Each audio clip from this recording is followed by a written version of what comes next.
Hello,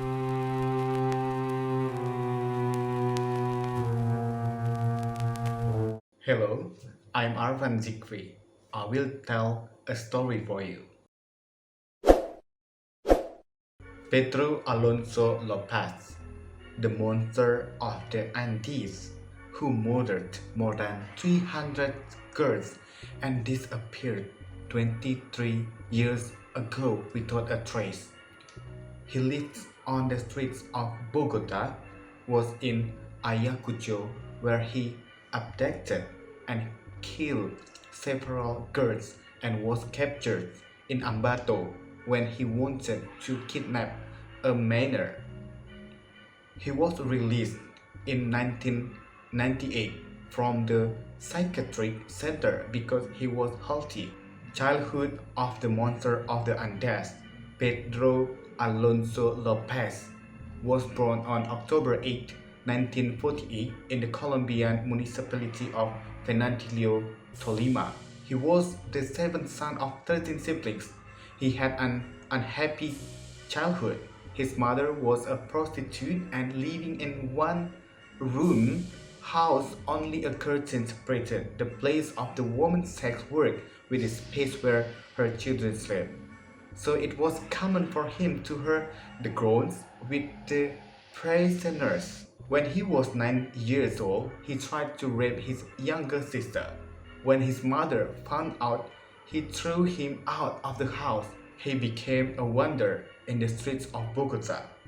He was constantly raped by men who allegedly wanted to help him, and he had to learn to survive. He learned to fight with knives, started smoking basic cocaine pipes, robbed houses, and searched the garbage for food. Wow, bad life.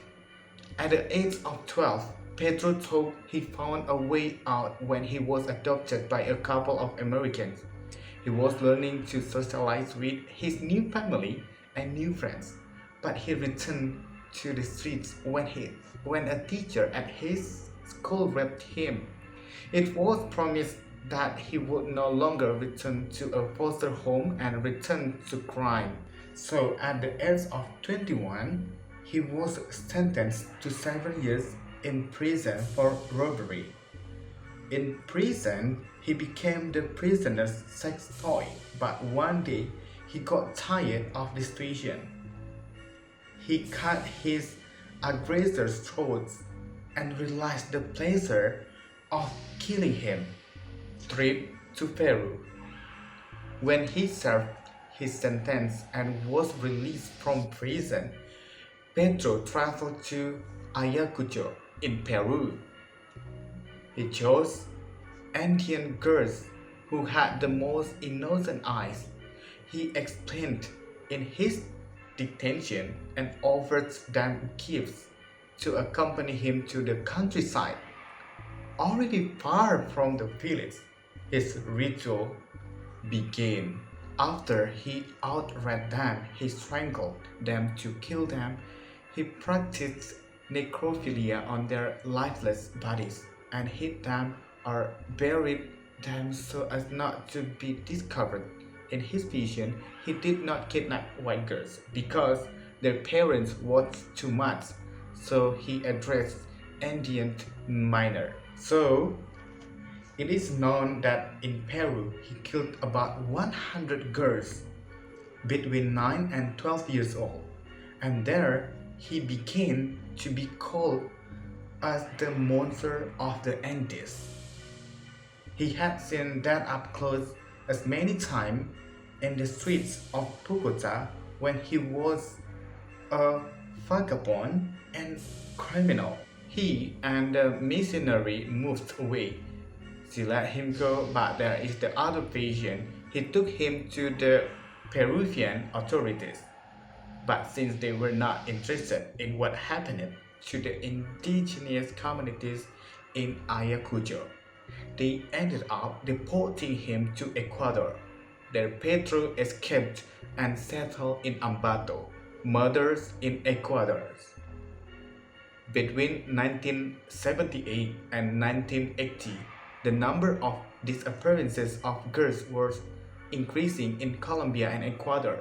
For the police in these countries, this was about the increase in human trafficking and sexual slavery, and they never noticed a serial killer like the monster of the Andes until 1980 came.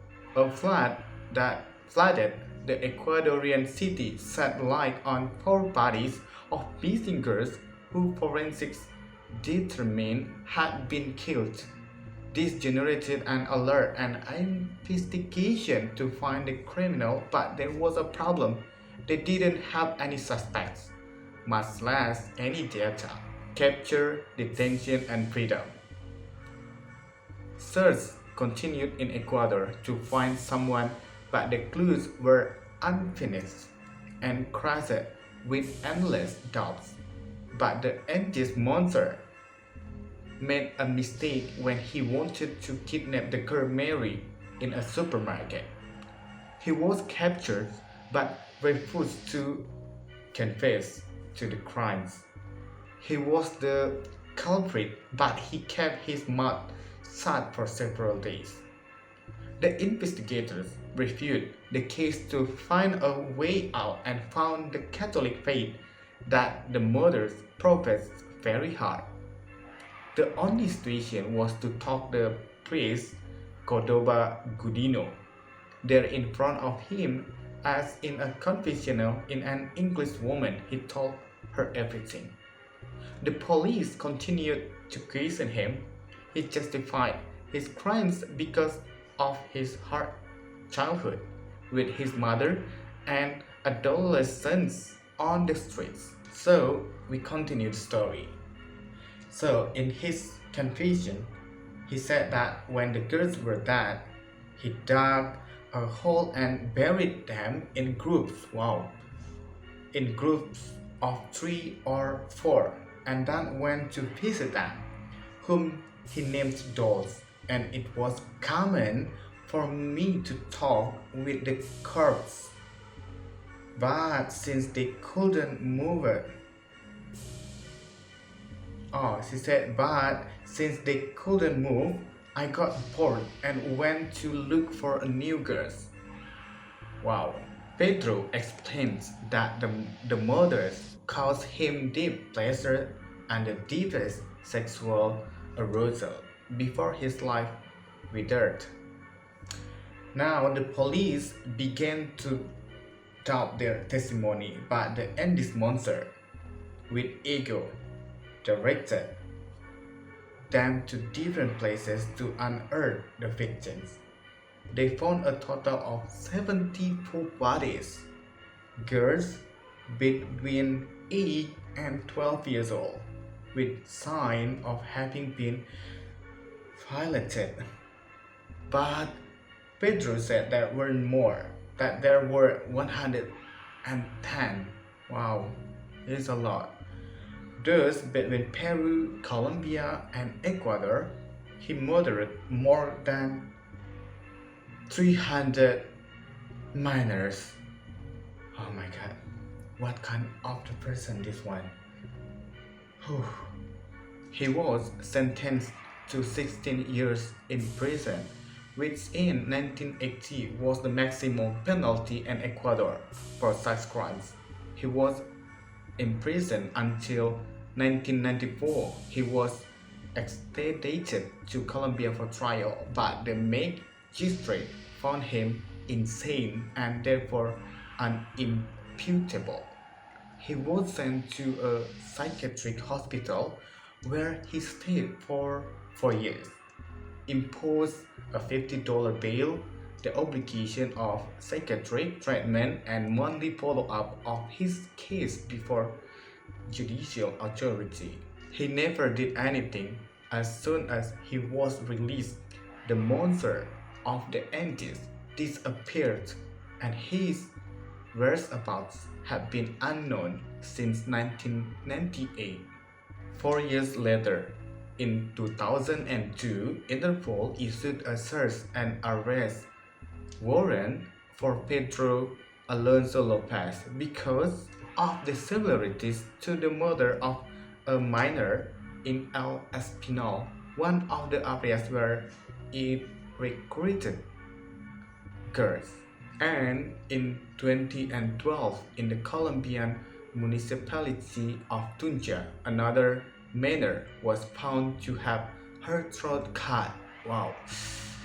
The murders followed the same modus operandi as the Indeed monster. It is estimated that he murdered just over 350 girls. There is no exact number for the victims who were attacked by this psychopath. Wow, he's horrible. Interpol is still looking for him, but his whereabouts are unknown. It is a horrible story, guys. What do you think? See you soon in another video. Bye.